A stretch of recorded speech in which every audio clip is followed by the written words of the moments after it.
شان بیان کرنے کے بعد پھر ان کے الفاظ قرآن میں ذکر کر رہا ہے۔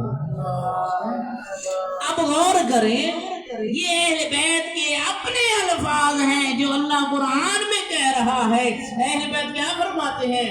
انما نطعمکم لوجہ اللہ، ہم اہل بیت جو اطعام کرتے ہیں، جو کھانا کھلاتے ہیں، وہ اپنے لیے نہیں ہوتا، اللہ کی محبت میں کھلاتے ہیں۔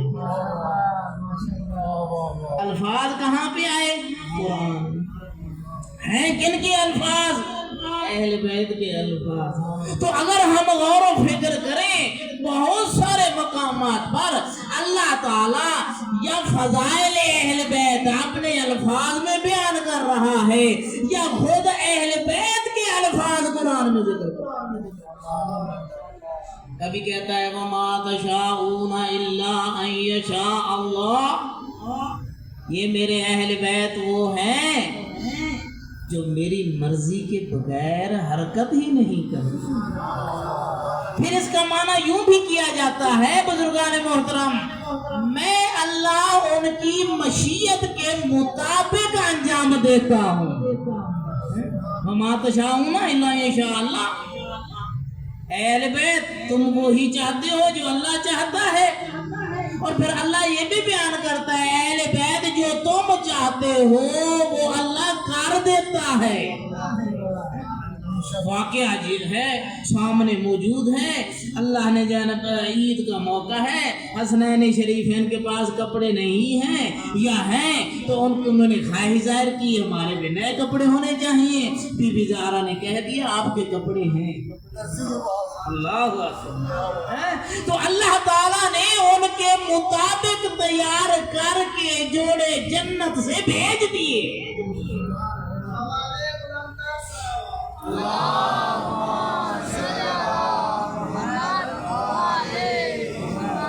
آیت تطہیر میں اہل بیت کے فضائل، آیت ولایت میں اہل بیت کے فضائل، آیت مباہلہ میں اہل بیت کے فضائل ہیں۔ اور ہمیں حیرانگی ہوتی ہے ان افراد پر جو، اچھا آپ یہ بتائیں، دن نکلا ہوا ہو، سورج چمک رہا ہو، اگر کوئی آ کر آپ کے سامنے کہے مجھے تو سورج نظر نہیں آ رہا، تو آپ کیا کہیں گے انہیں؟ کوئی عقل مند بندہ انہیں، عقل مند کیا انہیں بیوقوف سے بھی آگے درجے میں کہے گا۔ قرآن واضح کہہ رہا ہے، آیت مبالغہ میں شان اہل بیت ہو رہی ہے، پھر بھی ایسے متعصب مفسرین موجود ہیں جو کہتے ہیں کہ ان میں تو اہل بیت ہے ہی نہیں۔ تو یہ تو وہی بات ہوئی نا۔ ذرا انسان غور کرے، اچھا دلیل کیا ہے؟ تو یہاں تو جناب خواتین کا ذکر ہے، جمع کا ذکر ہے، تو وہاں تو رسول ایک بیٹی کو لے کے جا رہے ہیں تو وہ جمع والا صیغہ گیا۔ کبھی انسان غور و فکر نہیں کرتا کہ اللہ تعالیٰ جب یوں بیان کرتا ہے اِنَّا نَحْنُ نَزَّلْنَا الذِّكْرَ وَإِنَّا لَهُ لَحَافِظُونَ، لوگوں یاد رکھو قرآن ہم نے نازل کیا اور ہم ہی حفاظت کرنے والے ہیں۔ وہاں تو اللہ ایک ہے، صیغہ جمع کا استعمال ہو رہا ہے۔ یہ کبھی غور نہیں کرتا انسان کہ اللہ جب صیغہ جمع کا استعمال کر رہا ہے تو نعوذ باللہ کیا ہم یہ کہہ سکتے ہیں کہ اللہ کہنا چاہتا ہے کچھ اور بھی ہیں میرے ساتھ، ہم نے اکٹھے مل کر قرآن نازل کیا؟ تو وہاں کہاں گیا صیغہ جمع کا؟ پھر اگر اور فکر کریا جائے، قرآن میں بہت ساری جگہوں پر جمع کا صیغہ استعمال ہوا ہے، لیکن مراد واحد لی گئی ہے۔ انما ولیکم اللہ ورسولہ والذین آمنوا الذین یقیمون الصلاۃ ویؤتون الزکاۃ وہم راکعون، یہاں پورا جمع کا صیغہ ہے، لیکن ظاہری طور پر جس کی شان میں یہ آیت اتر رہی ہے وہ واحد ذات علی۔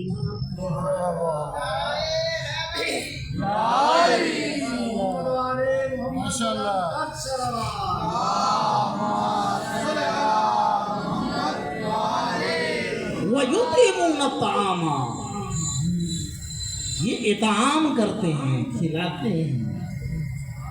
جتنے موقع ہم تاریخ میں دیکھیں، سمجھیں، مطالعہ کریں، تعصب کی عین کے ہٹا کر اگر تاریخ کا مطالعہ کریں، ہر امام دوسرے امام سے بڑھ کر لوگوں کی خدمت کرتا ہوگا۔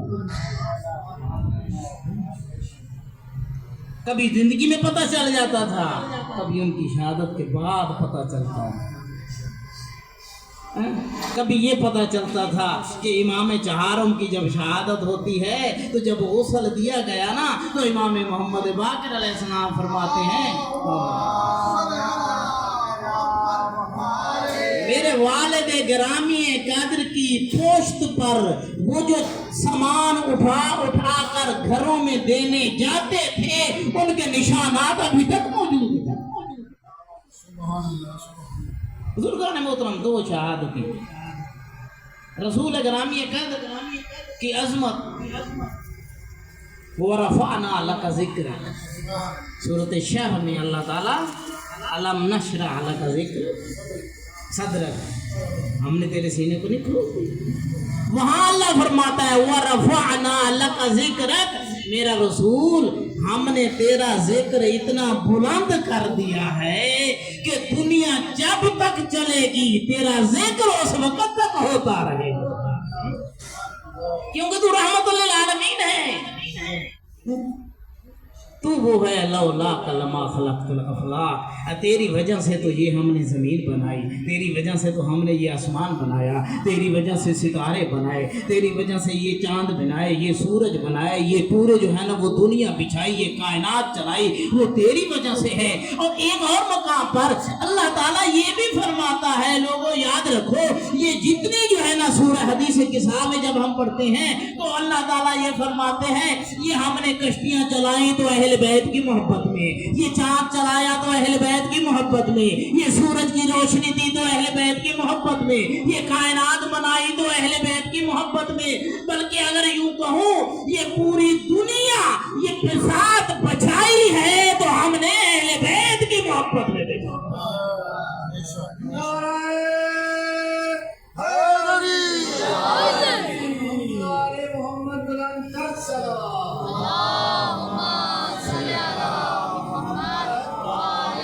اور اہل بیت کی محبت، اہل بیت کا یہ فرمان ہمیں نہج البلاغہ میں ملتا ہے، لوگوں یاد رکھو، نحن اہل بیت النبوہ، ہم اہل بیت نبوت وہ ذات ہیں بنا فتح اللہ و بنا یختم، اللہ تعالیٰ نے پوری کائنات کی ابتدا بھی ہم سے کی اور پوری کائنات کا اختتام بھی ہماری وجہ سے کرے۔ ابتدا ذات انہی سے، اختتام بھی انہی کی وجہ سے۔ رسول گرامی قدر کی عظمت اظہر من الشمس، سیرت کا مطالعہ کریں۔ ایک واقعہ آپ کو بتاتا چلوں تاکہ ہمیں پتہ چلے رسول کی سیرت بھی کیا ہے۔ امام حسن علیہ السلام کی سیرت کو بھی ہم چلائیں گے، دیکھیں گے۔ دیکھیں ایک آیت ہم پڑھتے ہیں قرآن کریم میں، فَبِمَا رَحْمَةٍ مِّنَ اللَّهِ لِنْتَ لَهُمْ، اے میرا رسول یہ اللہ کی رحمت کی وجہ سے تو بہت نرم دل ہے۔ وَلَوْ كُنْتَ فَظًّا غَلِيظَ الْقَلْبِ لَانفَضُّوا مِنْ حَوْلِكَ، اگر تو سخت دل ہوتا،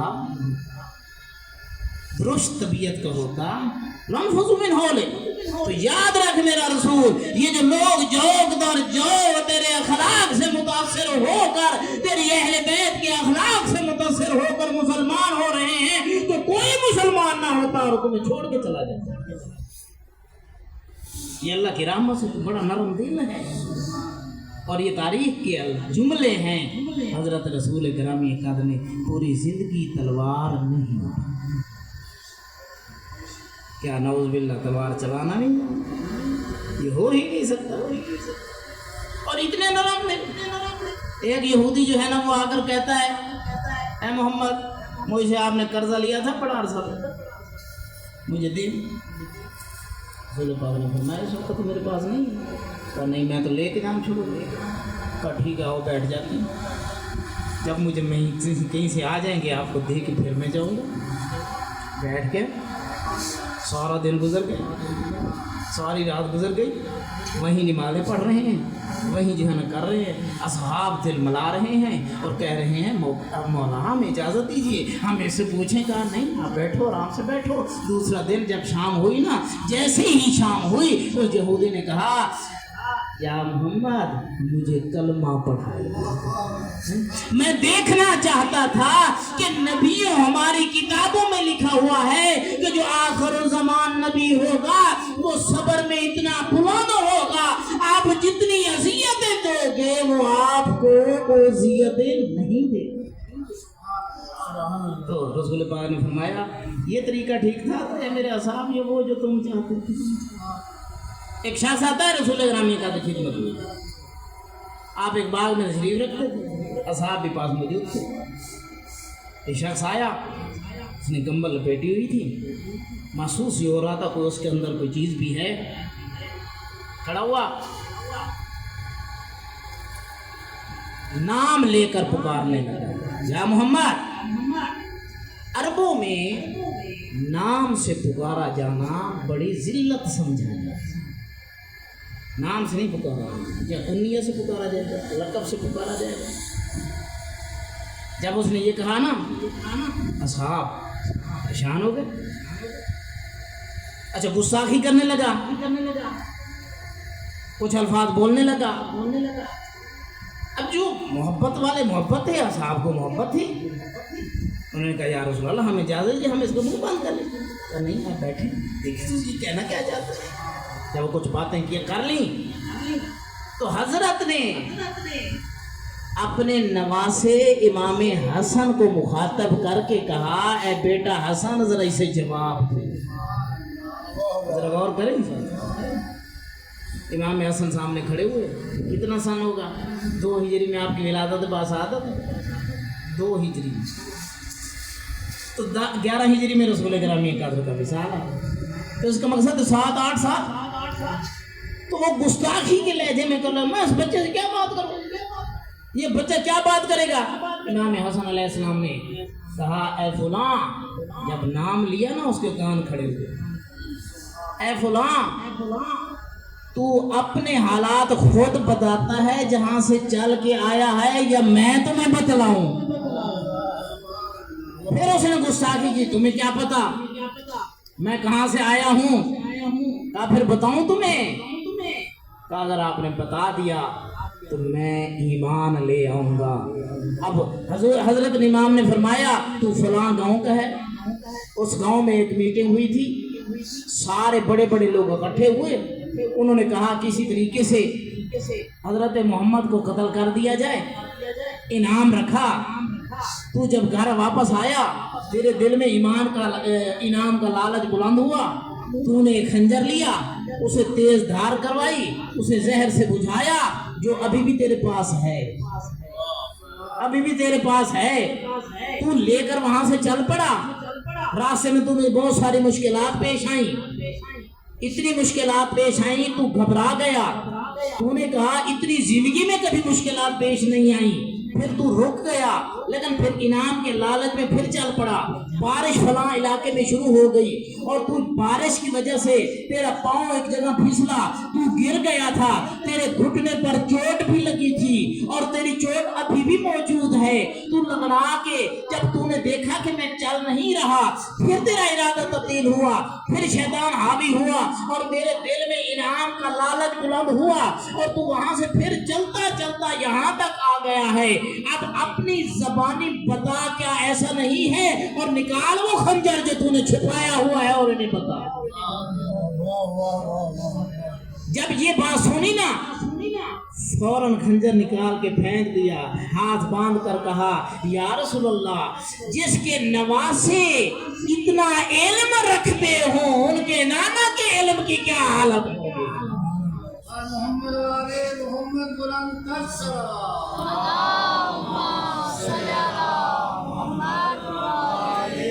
رسول کے وصال کے بعد خلافت پہ حضرت ابوبکر، ایک شخص آ کے پوچھتا ہے کہ جناب ایک شخص نے احرام کی حالت میں مکہ مکرمہ میں